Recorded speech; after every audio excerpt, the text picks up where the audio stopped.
esta oportunidad. Lo primero que quiero agradecer de nueva cuenta es lo pertinente que resultó esta sesión.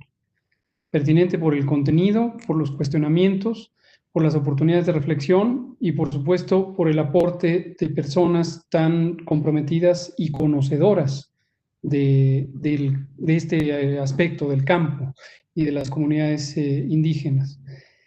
El tema, evidentemente, como se pudo ver en todos los comentarios, es vastísimo y se remonta a retos ancestrales de justicia social. Yo creo que un signo común en la reflexión que tuvimos todas y todos fue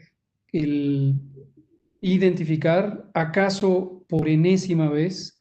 cómo los determinantes sociales de la salud son el aspecto preponderante que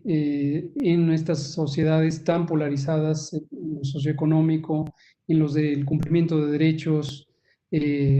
una vez más se hace patente que es el reto fundamental. Desde luego uno podría, en forma de aspiración, de deseo, basado en estas convicciones de la importancia de la justicia social, como fundamento del progreso en todos los demás aspectos, incluido el de la salud, pensar que la oportunidad del reto nos puede acercar a resolver problemas ancestrales. Yo diría que sí y que no debemos perder la esperanza y la aspiración de que se puede, pero también con realismo creo que tenemos que tener un sentido práctico de reconocer cuáles son aquellos elementos que la crisis nos puede ayudar a empujar su resolución y cuáles son otros que son tan ancestrales, tan profundos, tan estructurales, que sencillamente por más que los deseamos, no vamos a poder resolverlos en un plazo tan corto. Y lo digo esto segundo, desde luego, no para desestimar el valor que tienen cada una de las observaciones que van en ese sentido, sino para no tener una perspectiva o expectativa poco realista de que podemos lidiar con un reto sanitario, un reto epidemiológico tan agudo y tan trascendente como la epidemia de COVID y al mismo tiempo lograr cubrir insuficiencias ancestrales. Pero me parece que también otro elemento muy enriquecedor y muy esclarecedor de todas las contribuciones, la de Isabel, Margarita, la de Armando Bartra, la de Regino, Adelfo Regino, la de Fernando, eh,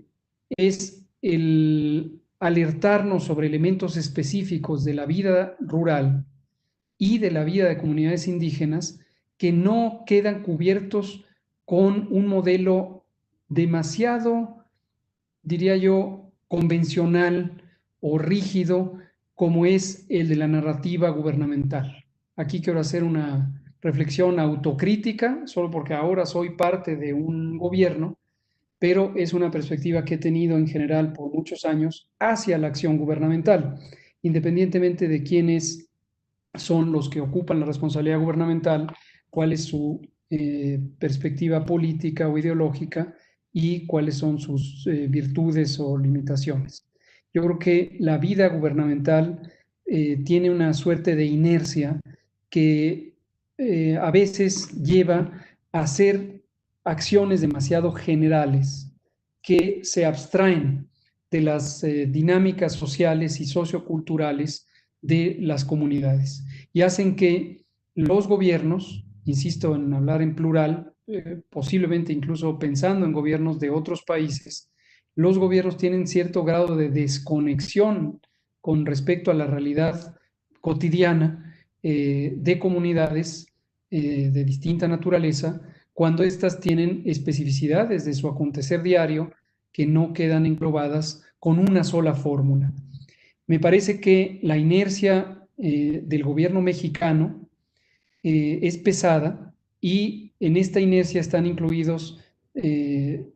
tintes en el aspecto de comunicación social, comunicación de riesgos, vinculación social, que son demasiado rígidos y demasiado convencionales como para cubrir las necesidades de distintas comunidades.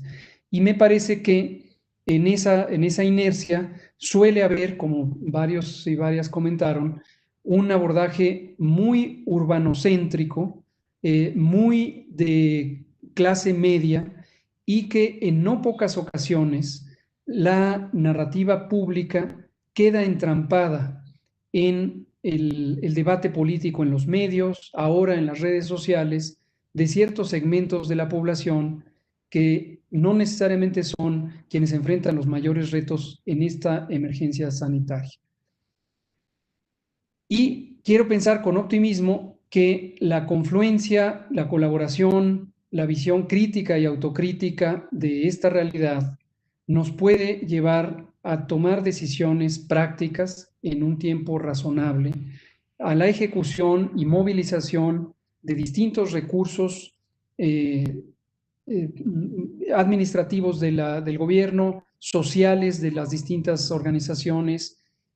para cambiar la dinámica. Por ilustrar algunos de los ejemplos, esto que al final comentaba Fernando sobre la realidad de los jornaleros agrícolas que no tienen agua a la mano, obviamente tampoco tienen alcohol gel, ni entre paréntesis, desde una perspectiva técnica de salud, considero que sería un instrumento útil, pero que no por ello deberían estar deprivados de oportunidades de prevención de los contagios o de la dinámica de esta epidemia.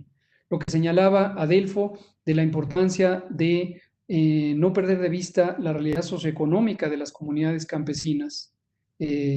y cuidar esas economías con elementos específicos, no solamente en el aspecto económico y social, y no solamente desde el gobierno, sino también en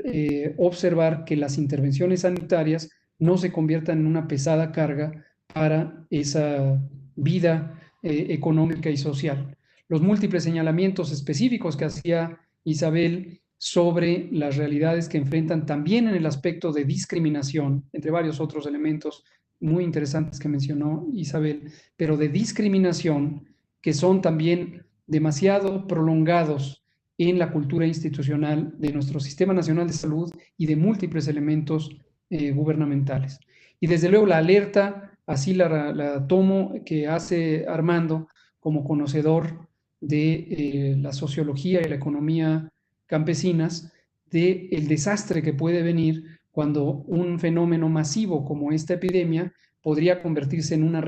una reversa profunda y muy difícil de remontar del bienestar, el precario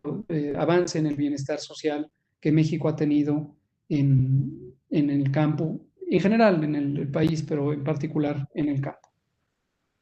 Ahora, retomando sobre ello y tratando de cerrarlo con unas par de frases,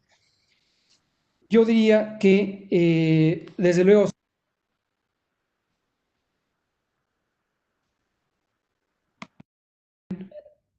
oh, se cerró. Gracias, perdón. Decía que tratando de sintetizar en unas frases finales, suelo ser optimista y considero que donde hay necesidad hay oportunidad, y donde hay oportunidad, si es vista con un ánimo generoso y con disposición, con buena voluntad, puede haber progreso. Eh, Estoy convencido, ya lo estaba, pero lo veo ahora con mucha claridad a partir de esta sesión, que nos urge tener un espacio de confluencia multiinstitucional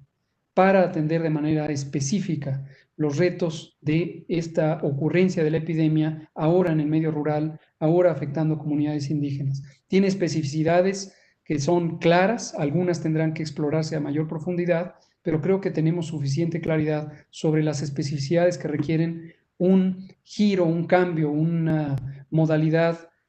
concreta de nuestra estrategia para el campo y las comunidades indígenas. Lo segundo, también para concluir, considerando también las preguntas que han hecho las compañeras periodistas, es el universo laboral del campo. Me da la impresión, muchos y muchas de ustedes son mucho más expertos que yo en lo que ahora voy a mencionar, pero me da la impresión que también requiere ser abordado con una especificidad que involucre las peculiaridades socioculturales. Ahí veo también una institucionalidad un tanto acartonada, rígida, con aspiraciones polivalentes, que no ha tomado en cuenta las peculiaridades socioculturales del campo. Digo lo laboral solo por centrarme en un ámbito de reconocimiento de la identidad rural, que es la producción agrícola o la economía agrícola, pero obviamente está ahí presentes dinámicas muy complejas de la relación entre las comunidades al interior, entre comunidades, entre regiones y de todas ellas con los gobiernos. En el campo más específico de salud, sobre esto que se comentaba, de los saberes tradicionales, incluidas los de la medicina tradicional, sí sabemos que en México han sido, para mi apreciación, un tanto mantenidas a una distancia políticamente saludable de muchos gobiernos previos. ¿A qué me refiero con esto? Se les ha dado un reconocimiento en momentos de oportunidad, o casi diría de oportunismo, sin que haya existido suficiente conexión con estos saberes tradicionales para que sean incorporados en la vida pública con un respaldo gubernamental más claro. Veo oportunidades, veo retos también. Cuando hablamos de medicina tradicional o de saberes médicos tradicionales o ancestrales, yo creo que hablamos de una pluralidad de saberes que debe ser apropiadamente articulada. No necesariamente son intercambiables los distintos saberes, no solo los que provienen de la ancestralidad de nuestras culturas prehispánicas, sino de otras, quizá contemporáneas o adquiridas por otras fuentes, pero que hoy son parte del mapa, ¿no? Y lo último, algunas precisiones respecto a las preguntas, solo para no dejar a nuestra compañera periodista de la jornada con las inquietudes. Lo retomo de manera muy sintética. Campaña de obesidad, no hay duda, es nuestra convicción de distintas funcionarias y funcionarios de este gobierno, de la Cuarta Transformación, que las políticas anti-obesidad y anti-enfermedad crónica del gobierno pasado o de dos gobiernos pasados fracasaron rotundamente porque no tenían aspiraciones de entrar a los elementos estructurales profundos que podríamos identificar en la carencia de un sistema agroalimentario saludable. Espero buena noticia, o por lo menos motivo de aliento, lo es para nosotros y lo es también un motivo de compromiso, es que el 14 de febrero de 2019 se estableció el Grupo Intersectorial de Salud, Alimentación, Medio Ambiente y posteriormente también competitividad. Este es un grupo intersectorial que tiene casi 60 organismos públicos y sociales, ninguno corporativo, quiero dejarlo así de claro. Explícitamente no consideramos saludable que se incorporaran organismos empresariales o corporativos a este grupo, pero sí sociales y gubernamentales. Este grupo se estableció originalmente por parte de la Secretaría de Salud, la Secretaría de Agricultura, específicamente la subsecretaría que encabeza nuestro querido Víctor Suárez, y la Semarnat, también el Instituto Nacional de Salud Pública, el Instituto Nacional de Nutrición y Ciencias Médicas y varios otros. Hoy son casi 60. Y a partir de ello hemos articulado una agenda muy amplia, muy integral, muy estructural para la prevención de la obesidad, del sobrepeso, las enfermedades crónicas. Y la línea argumental fundamental, la razón de ser de este grupo, se sintetiza en lo que hemos denominado la búsqueda de un sistema agroalimentario saludable, sostenible y socialmente justo. Y esa es la manera en que estamos trabajando. Ya ha habido algunas iniciativas que han decantado de este grupo con aplicaciones concretas. La inicial fue los etiquetados frontales claros de los alimentos, que ya entraron en vigor en forma normativa y empezarán a surtir efecto a partir de octubre de este año. La parte de las fumigaciones no quisiera dejarla suelta porque es una preocupación de los efectos de la infodemia, la desinformación, la epidemia de actos deliberados de desinformación. Conocemos, y en esto nos ha ayudado nuestro querido y respetado Genaro Villamil, titular de el Sistema Público de Radiodifusión, a analizar y entender algunas señales muy perniciosas de estas infodemias o de la infodemia. Concretamente, en el caso de esta línea argumental de fumigaciones, sabemos que se propagaron algunos audios y me parece que también videos, cuyo blanco fundamental eran comunidades campesinas y donde señalaban cosas completamente disparatadas, como que por intención gubernamental, posiblemente incluyendo el uso de recursos de la Marina, no sé por qué seleccionaron a la Marina, pretendidamente se estaría fumigando el virus, con el propósito de aniquilar a la población. Así de aberrante como nos puede parecer a quienes estamos presentes en este foro, esta línea discursiva, alguien tuvo el descaro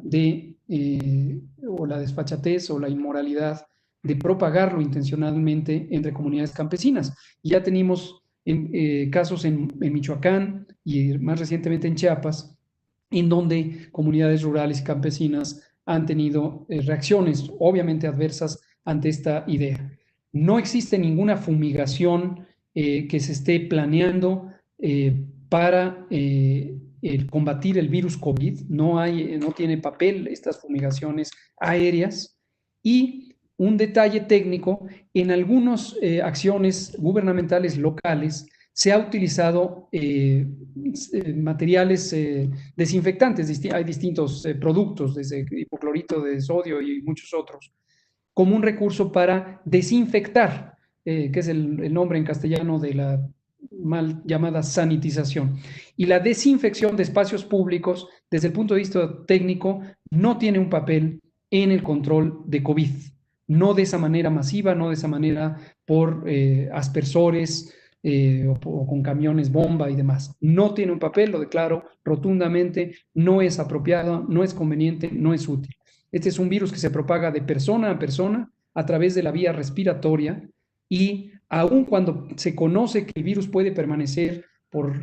varias horas en superficies inertes, estas superficies no son un medio de control de enorme preocupación y por lo tanto no tiene papel el utilizar estas fumigaciones masivas.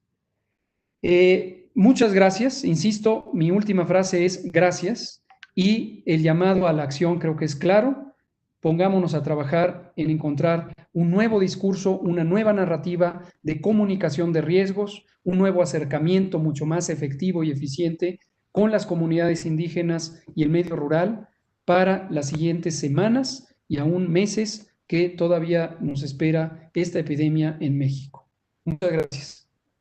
Muchas gracias, doctor Hugo López-Gatell. Extraordinaria su conclusión. Y a continuación pido un breve comentario de cierre al maestro Juan Antonio Ferrer, pero no lo veo. Y si está el compañero en su representación, si usted quiere dar un mensaje final con toda confianza